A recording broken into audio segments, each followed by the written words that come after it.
Hey guys, welcome back to another episode of Mr. Beast built a theme park in Saudi Arabia? What the?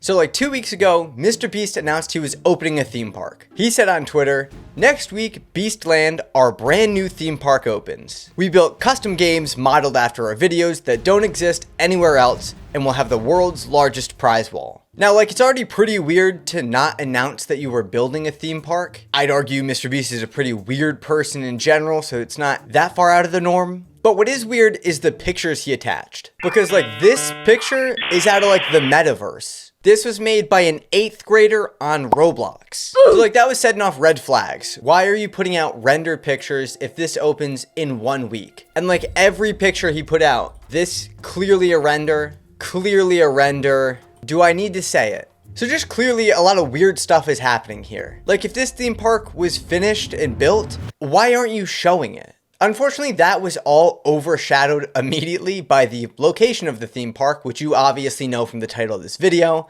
It is located in Beastland, which apparently is in Saudi Arabia.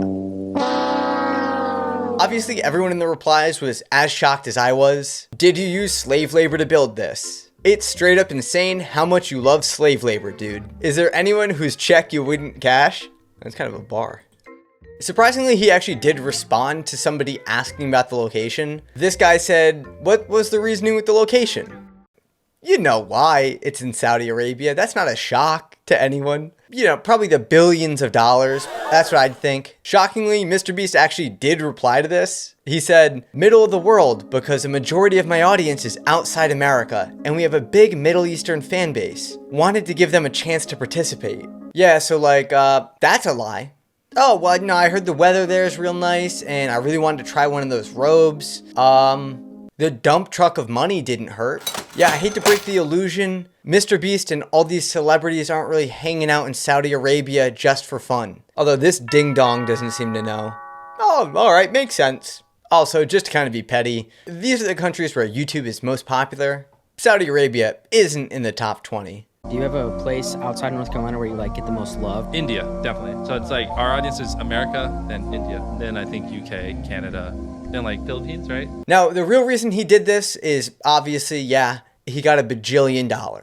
Back in May, this Saudi news outlet put out this article titled, "Mr. Beast signed with Rida Season. Epic challenges, exclusive content, and the first ever Mr. Beast park in Saudi Arabia." I know Mr. Beast wants to make a theme park modeled after his videos. I just didn't think it would be survive 100 days in prison because you criticized the Saudi government. Would you risk dying for being gay? $1 versus $500,000 date. Straights only. And like in this article, it says, as part of the collaboration, Mr. Beast will produce exclusive content aligned with Riyadh Season. The content will be accessible through Mr. Beast's YouTube channel. So we're just doing Saudi sponsorships? But first, today's video is brought to you by the Saudi government, who didn't kill that journalist back in 2018. But my favorite part of this article is the photo they have at the top. This is Mr. Beast with Turki al-Sheikh. I don't know if I pronounced that right. I don't really care. I think the most important thing to know about him is that if you go to his Wikipedia page, there is a whole section for human rights abuses. That's the guy who Mr. Beast is smiling standing next to. Actually, to be fair, I bet Mr. Beast's Wikipedia also has a human rights abuses section. It says he was accused of severe human rights violations. It wasn't enough to say general human rights violations. He allegedly committed severe human rights violations, including arbitrary detentions, enforced disappearances, and torture. You know, I'm starting to figure out how this deal happened. He might be doing this just for the experience. Oh, he was also accused of assault, and then the woman disappeared from public view. Maybe he could make one more person disappear from public view. Now, so that all happened like 2 weeks ago, so the park's actually open now. Also, it's only open for like 45 days. Mr. Beast put out this video, which he claims is unedited. Beastland, my brand new theme park, opens up in less than 24 hours. This thing is the craziest thing I've ever done. I can't wait for you guys to experience this. Make sure you get your tickets before they sell out. Which it's hilarious to think that that's not edited. No, it's unedited. And these are my real teeth.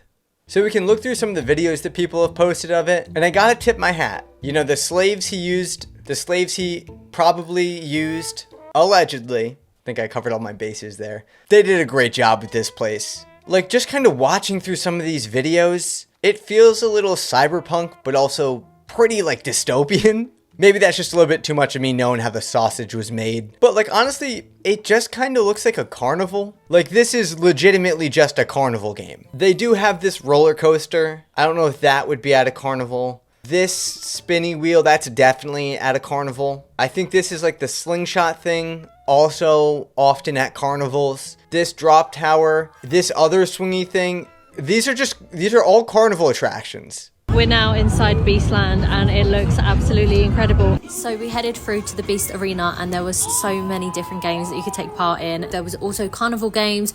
It kind of seems like it's only carnival games. I don't think we had to resort to slavery for this. Allegedly slavery. I don't know, I've never been offered a bag by the Saudi government, so maybe I'm preaching about a club I can't even get in, but I'd like to think that my morals are a little stronger than a shitty carnival to use slave labor. I'd like to think I wouldn't let my gay fans risk being killed or jailed indefinitely for a rock wall. I don't know, who knows? I don't know, man. I'm not trying to set a bar for slavery, but like other people at least built like pyramids. Mr. Beast just rented a cherry picker and built a zip line. Also, I want to give a shout out to Terry Crews for shilling this. I had to go check out my man Mr. Beast's Beastland. The man got a theme park. It's so funny that Terry Crews got offered this. Like, how much is Terry Crews moving the needle for some people? I don't know, if there was like one person who was like, I wasn't a big fan of Saudi Arabia, but then Terry Crews went to Beastland. This is how you know they're doing nefarious stuff. When we're giving a bag to like a C-list actor, we've gone too far. Check it out, wow guys, here I am in Riyadh, Saudi Arabia. So wonderful to be in this part of the world. This is the Beast Arena. This is the Beast Resistance of Beastland. I also love how bad of a job Terry does selling it. Oh, this is the piece de resistance of the Beastland. And then it's just footage of someone explaining something to him. Here's how the first day and opening ceremony of Beastland went. Soon after entering, we saw a crowd running, and turns out Mr. Beast came out to say hello. Although seemingly overwhelmed by the crowd, he went back in, so we decided to try out the games by the entrance. We failed at all the games and moved on to exploring and watching other people win at them. There are a lot of attractions and you really won't find these games anywhere else. Like, they even had a fearfall bungee jump. You won't find these anywhere else, except maybe in like a church parking lot once a year. God forbid you go to like Six Flags. Other games include the zip line. My bad. Beastland is the only place you can experience a zip line. I feel like you're just here for the zip line.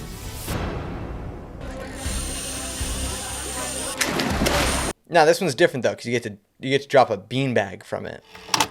Y'all, I messed up again. I had at least a little faith that this stupid carnival was in some way original. And once again, Mr. Beast has disappointed me.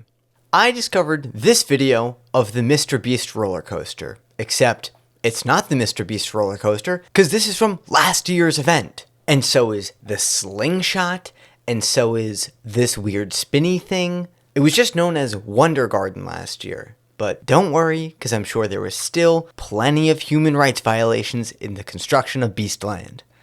Yeah, I'm sure this place has something good going for it. I don't know. Obviously, I didn't make this to just dunk on a stupid carnival. I think my bigger problem is the largest YouTuber on the platform who also has a massive young and impressionable audience peddling propaganda. How old's your audience? YouTube says they're like 18 to 25. It's technically everyone, but I would say the average viewer is like 15 to 20-year-old that likes video games. I feel like that's just not a good thing. I saw this posted on TikTok by user Lockmood.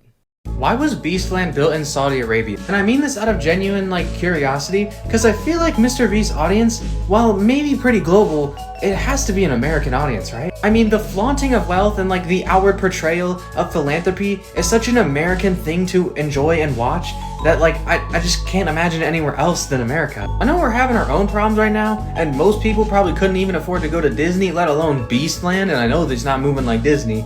So like, I guess I'm not really surprised, because I mean, in Saudi Arabia, they can probably afford it, I guess. I don't know anything about Saudi Arabia, really. But it does feel like kind of a random location. Like, forgive me if I'm just being ignorant here, but I'm just surprised that Mr. Beast wouldn't build it where a majority of his audience is, or I guess maybe where I think his audience is. Shout out to this dude, genuinely. I think he's asking the question that a lot of people in Mr. Beast's audience are probably thinking. And the quick answer, money. Saudi Arabia notoriously pays ungodly amounts of money for celebrities to come do things in their country. And I should clarify, when I say Saudi Arabia, I'm talking about the Saudi Arabian government. A pretty recent example of this is the Riyadh Comedy Festival, where a bunch of comedians were paid way too much money to come perform in Saudi Arabia. The event was put on by the Saudi government, and one of the comedians who was initially invited was Nimish Patel. I'm a fan of Nimish, and I've seen him perform live, but it was in a room that held about 220 people. So respectfully, the whole weekend, he probably made a few $1,000s. But listen how much he was offered to go perform in Saudi Arabia. There was a big comedy festival out there in Saudi Arabia. You know I was supposed to go? Yes. Do you know I said no? Yes. At first I said yes, because it was $125,000. And that's a lot of money. For someone who has $0 million, $125,000 is a lot of money. Basically, Mr. Beast needs money really bad because his company is hemorrhaging money. They have lost money for the last 3 years, and in 2024 alone, lost $110 million. Saudi Arabia has a bunch of money because they have a bunch of oil, but they pretty much only have a bunch of oil, which is a bad thing if oil becomes less valuable. So they're throwing tons of money at the problem to try and become a tourist destination. That, in and of itself, not a problem. It's not immoral to overpay for something. But like, they're paying like 10 times the amount any normal person would get paid. So why are they doing that? Because they have a really bad history. And not like a distant history, like an active, ongoing history. Without going too into detail, one of the things they do is called sports washing, which is when you use sports to try and improve your reputation. That's why Ronaldo got paid so much money to go play in the Saudi soccer league. They want you to think Saudi Arabia, the place where Ronaldo plays soccer, not Saudi Arabia, the place that chopped up a journalist in 2018. And Saudi Vision is all part of that. That's what this festival is a part of. It's quite literally just a marketing PR campaign.